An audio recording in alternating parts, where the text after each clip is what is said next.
ஒன்றிய அரசு உரிய நடவடிக்கைகளை மேற்கொள்ள வேண்டும் என்கிற தீர்மானம் நிறைவேற்றப்பட்டிருக்கிறது.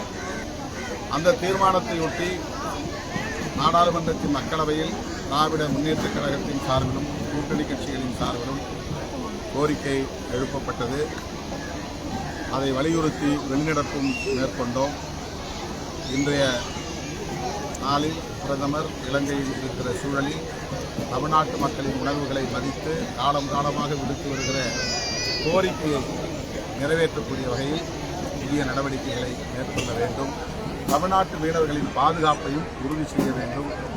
தமிழ்நாட்டு மீனவர்கள் சுதந்திரமாக கச்சத்தீவு வரையில் சென்று மீன்பிடிப்பதற்குரிய உரிமைகளை வலியுறுத்த வேண்டும் என்று பாஜக வந்து கச்சத்தீவை 10,000 பேருக்கு வீடு கட்டி கொடுப்போம்னு வருஷமா முயற்சி செஞ்சு 10,000 பேருக்கு வீடு கட்டி கொடுப்போம்னு சொல்லியிருக்காங்க மோடி இலங்கையில் சொல்லியிருக்காங்க. அதை வரவேற்கிறோம். ஏற்கனவே இந்திய ஒன்றிய அரசு வீடுகள் கட்டும் பணிகளை மேற்கொண்டு இருக்கிறது.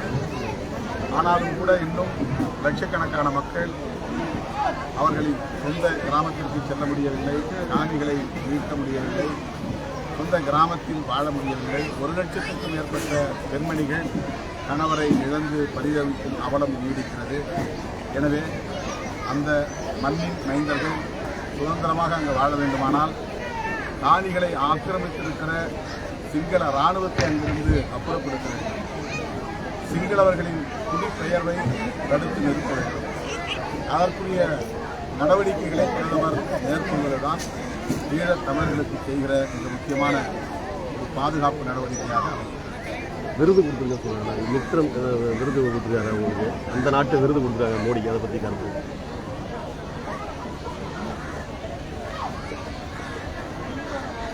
இலங்கை தேசத்திற்கும் இந்திய நாட்டுக்கும் இடையிலான உறவை நல்லிணக்கமாக பேணுவதற்கு அவர்கள் இந்த விருதினை வழங்கியிருக்கலாம். வக்ஃபு திருத்த சட்டம் அடாவடித்தனமாக நிறைவேற்றப்பட்டிருக்கிறது. நள்ளிரவுக்கு மேல் விவாதத்தை நடத்தி இந்திய அரசியல் வரலாற்றில் இல்லாத அளவுக்கான ஒரு களங்கத்தை ஏற்படுத்தும் வகையில் இந்த அநீதியை மோடி அரசு அரங்கேற்றிருக்கிறது. அவர்களுக்கு போதிய பெரும்பான்மை இல்லை. ஆனாலும் கூட்டணி கட்சிகளை தம் கட்டுக்குள்ளே வைத்து இந்த சட்டத்தை நிறைவேற்றியிருப்பது இந்திய ஒருமைப்பாட்டுக்கு பெரும் தீங்கை விளைவிக்கும். திமுக உள்ளிட்ட எதிர்க்கட்சிகள் ஒருங்கிணைந்து 232 பேர் எதிர்த்து வாக்களித்திருக்கிறோம் மக்களவையில், 95 பேர் எதிர்த்து வாக்களித்திருக்கிறோம் மாநிலங்களவையில். இவ்வளவு கடுமையான எதிர்ப்புக்கு இடையிலே இந்த சட்டத்தை அவர்கள் நிறைவேற்றியிருப்பது சிறுபான்மை மக்களை அச்சுறுத்தும் நடவடிக்கையாகும். இன்றைக்கு இஸ்லாமியர்கள், நாளை கிறிஸ்தவர், பௌத்தர், சமணர், பார்சி என்று இது சிறுபான்மை மக்களுக்கு எதிராக போய் முடியும். இந்திய சமூகங்களுக்கு இடையிலான நல்லிணக்கம் பொதுவாக பாதிக்கப்படும். இந்த சட்டத்தை நிறைவேற்றிய நாள் இந்திய அரசியல் வரலாற்றில் ஒரு கருப்பு நாள் என்று வரலாறு பதிவாகிறது. பாமக தலைவர் அன்புமணி தலைவர் வந்து ராமதாஸ் வந்து கலந்து பற்றி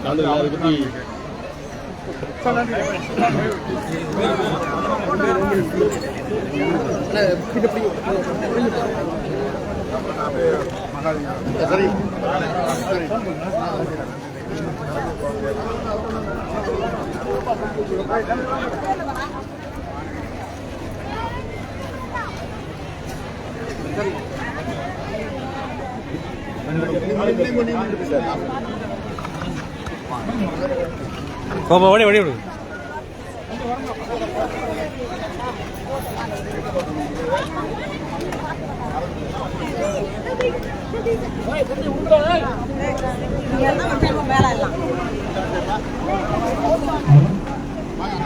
அடுத்த நிகழ்வாக 1வது மாணவர்கள்